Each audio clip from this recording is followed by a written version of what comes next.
Okay, so I'm going to do a quick lesson on how to use Excel with respect to the assignment. So, what I've actually got is I've got some sample data. So, Victorian government do a survey of students after they've left Year 12 to see where they've gone.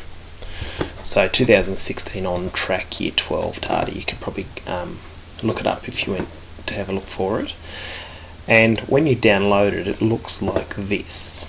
Now, if you have a look down here, they've got students, and this actually goes all the way down to 29,679. So they've surveyed each of these students, and for each of them, they've clearly got regions of Victoria, whether that's a city or a non-city area, what type of school that student went to, local government area, gender, study strand. So when you are in Victoria, it's effectively the same as our accredited and tertiary. So VCE vet would be, I guess, equivalent to accredited here.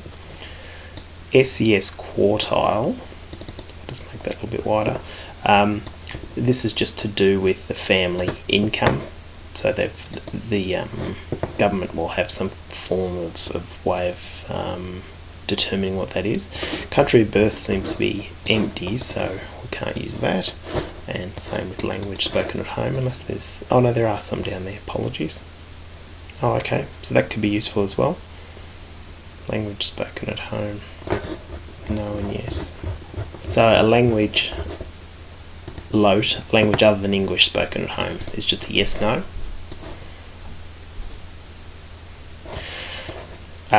And then this is the destination. So this student here is employed, this student's got an apprenticeship, I have no idea what that is. Certificates, diploma, employed, bachelor degree, employed, and if we scroll down, a whole bunch of other ones come up here as well. Bachelor degree, certificate, and so on. Deferred.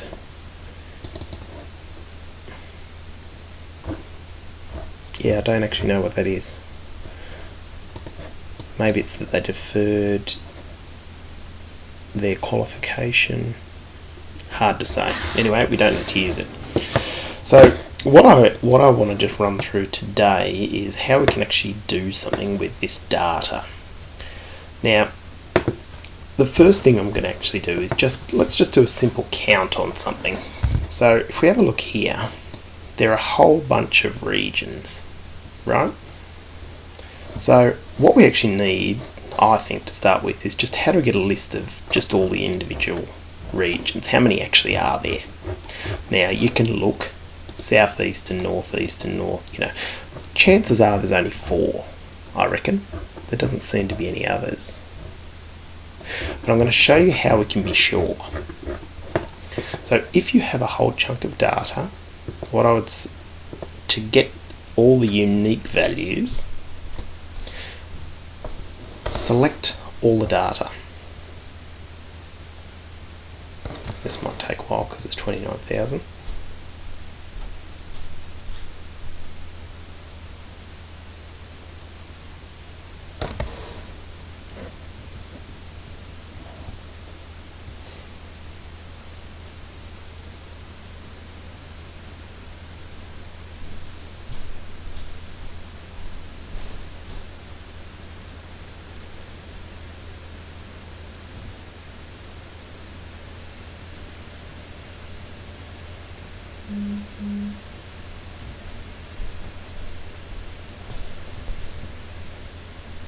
Okay, so if you then select all the data, notice I didn't use that handle on the right to the fill down handle.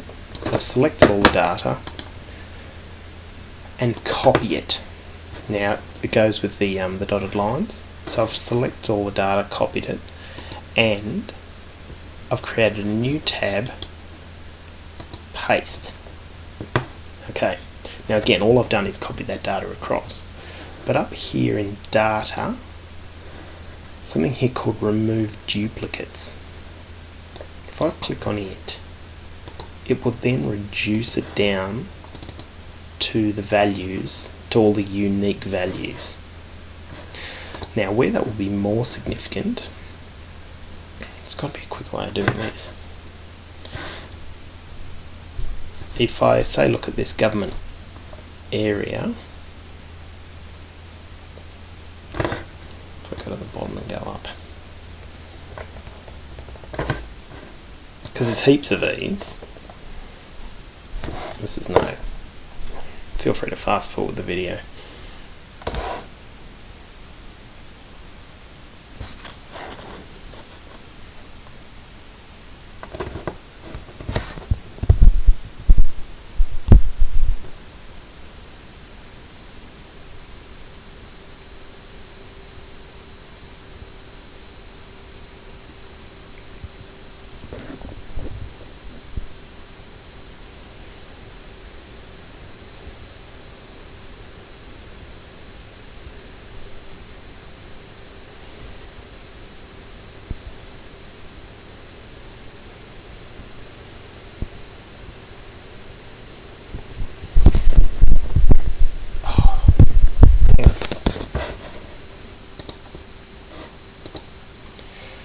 So again, I've now got the regions. There'll be a lot more of those, so if I just paste that here and remove duplicates, it'll then reduce it to, and there's 77 different what were these called? Local government areas. Now, while I've got that selected, I'm just going to do a sort A to Z, and I can put them in order. Okay. So what I've got here is I've got regions. I might just do a little, and I've got local government areas.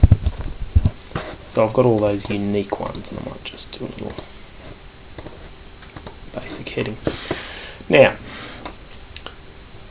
the first skill that we're going to have a look at is, let's count how many there are in each of these regions. Now there are 29,000 here, clearly we're not going to go through them one by one.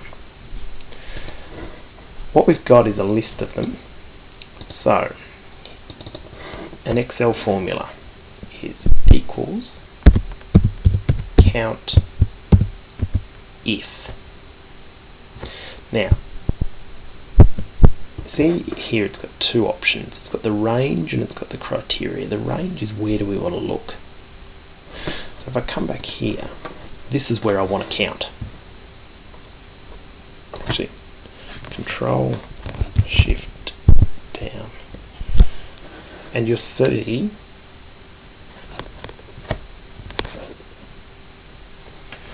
that it's put that into the formula up here, and I know it looks long because it's included the name of the sheet, but it's essentially said E2 to E29,680, comma, and I want to count how many, in this case, alpines there are, close bracket, enter. So there are 58 alpines, people that live in the Alpine local government area. If I pull this down, it's come up with 74 in Ararat, but I do want to just look at the formula here at the top. It's got E2 to E29,680. This one's actually come down one, E3 to E29,861 or 681, which is actually a problem. So, and I've done this with both classes, if you come back up to the original formula and put dollar signs, F4 will actually put them in for you, and hit enter, that will allow you to pull this down, and it will tell you how many there are in each local government area.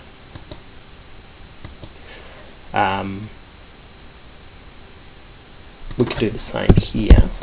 County U, open brackets.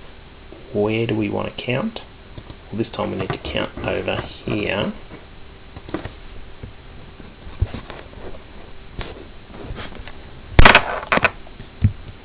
Control Shift up. Well, then select the whole thing for you. Might as well put the dollar signs in now. And what are we looking for? We're looking for that. And you'll see that there's. So that's the quick way of counting lots of different, or chunks of data, if you like.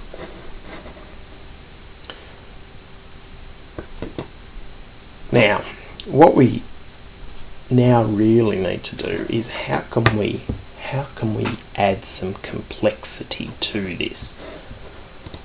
So really we need to sort of have a look at the data. What's actually useful here? You know, knowing how many people in Greater Geelong actually, you know, completed Year 12 is not actually very useful information. So what is useful? You know, we could look at the government's often talking about SES quartiles to try and support people whose financial situation is not as good as others. So, you know, is it true that people with at the lower end of SES are not going on to further study? And is that a problem anyway? Maybe it's not. But in any case, what we're going to do is this. We're going to set up two different axes using this SES quartile. So, firstly, select the lot, copy it, might do a new sheet, paste, remove duplicates. So that's how many there are. Let's take out the unknown. Okay, so there's only 4 of those. Next, let's go and have a look at what all the options are.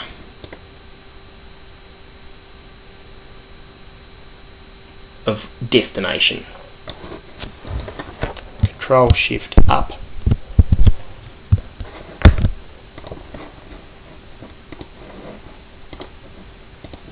How many are there? And I don't care about unknown.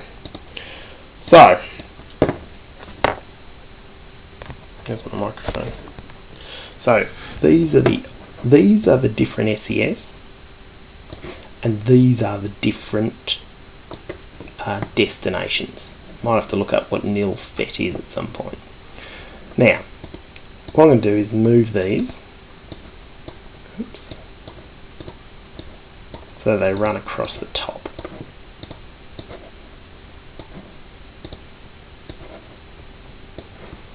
And I'm not sure if I showed you guys this shortcut, but if you highlight all of the columns and then click anywhere between those columns, it makes it the perfect width so you can see them all.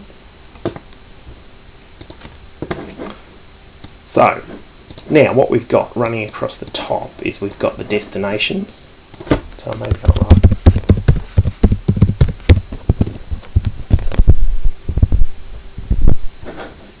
And if you do this one, merge and center across multiple, it puts it across there. And then maybe this was SES, wasn't it? I don't know if this is going to work. We'll see. And if I center it there, it'll look okay. Anyway, it doesn't look brilliant, but it'll do. And then I'll give that one maybe a light. There we go. Now essentially now what I would like to have a look at is how many people in the lower middle SES are employed. Now actually what I also might do here, I'm going to just move these out of the way and I'm going to put them in order. Lower, lower middle, upper middle, highest. Okay, now this is where we're really going to have to think about this, because we're going to do a count that looks at this and this. Okay, equals count if with an S on the end, because there's more than one category that we're going to look at. So the previous one was just count if, but count ifs is when there's multiple criteria, open brackets. Now all we need to do is just look at the two sets of criteria. So let's count the lowest SES first. Criteria range. So where do we want to count? I want to count down here.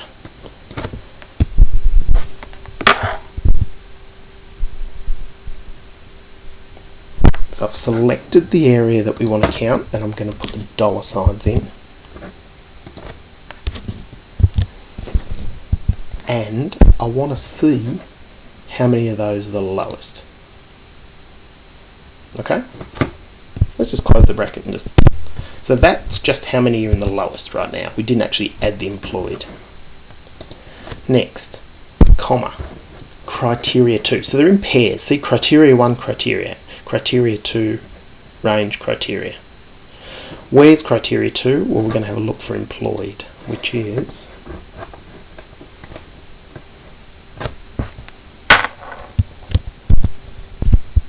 that's where it is.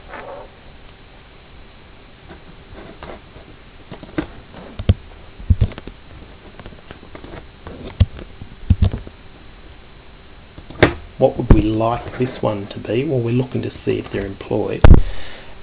And what we've now just, so let's have a look at that formula, by the way. So it's just, that's correct. That's where we're looking, that's what we're counting for. But it's using this as an AND. So how many people are in the lowest and are employed? Now, this is where we're going to have a few brains, because I can't actually pull this down because we'll end up... I'll show you what it looks like.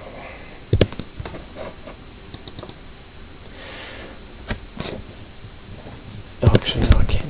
Hang on, if I put dollar signs...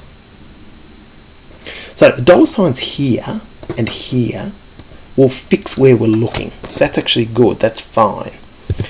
But when we do this bit, have you noticed that this has fallen down, but this has also fallen down? Now we could fix it, but then it wouldn't fall across. So we just need to make a decision about how we would like these to operate. And this is a bit tricky. This really is tricky. But the blue one, we're happy for it to fall down, but we don't want it to go across.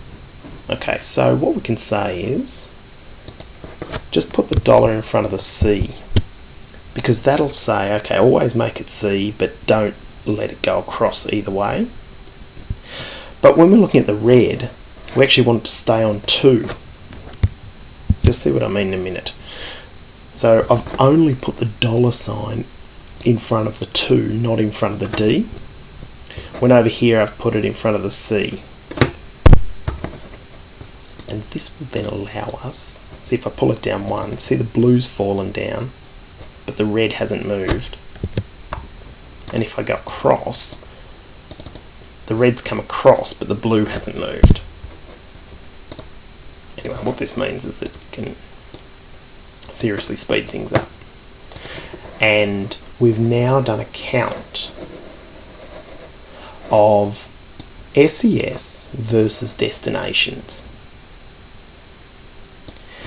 Now again, let's have a look at these data. I actually don't know what this means. What I think we should do is count how many there are in each row and column. Now, sum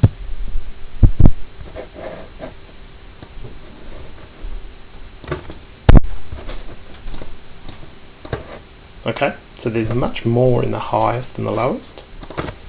And if we add this column up here, again, we've done these formulas before.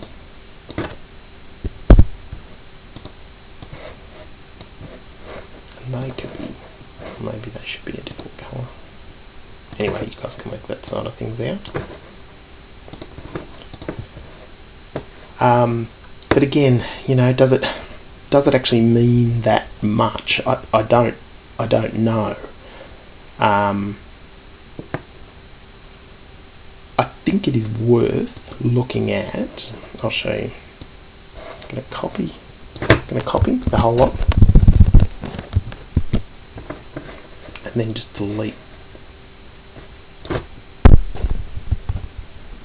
Now, I think it's worth working out what percentage of the lowest SES are employed. Equals that divided by that. 20% are employed. Now if we go down, this is starting to get useful. So 20 and 21% at the lower end are employed, yet upper, middle and highest are not employed. Now you could start drawing some conclusions there. If I come back here, and I think all I need to do is fix the J there.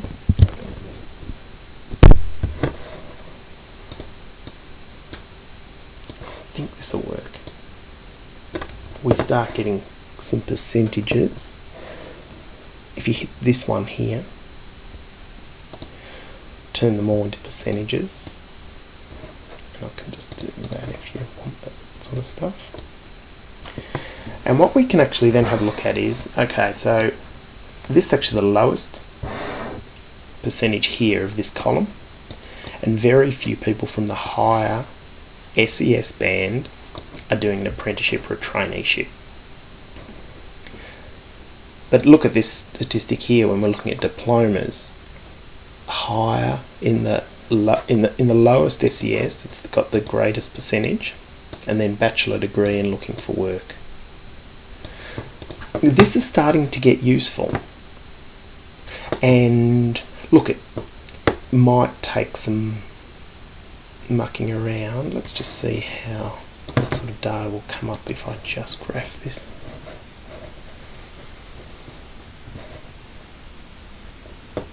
If I can remember how to do it. Here we go. So this is a basic. I did nothing but select the defaults. Even on this, I mean, you could clean this up with chart titles. You could actually break them up and just do them separately. This is actually starting to get interesting. Now, I've just chosen, I'm going to just move that out of the way. I've just chosen two of these. I did this, destinations, and the SES band. I could have done it by region. I could have had a look at, okay, do students who go to government, independent Catholic schools go to different destinations? Are there people that are studying vet qualifications that didn't then go on to do a certificate?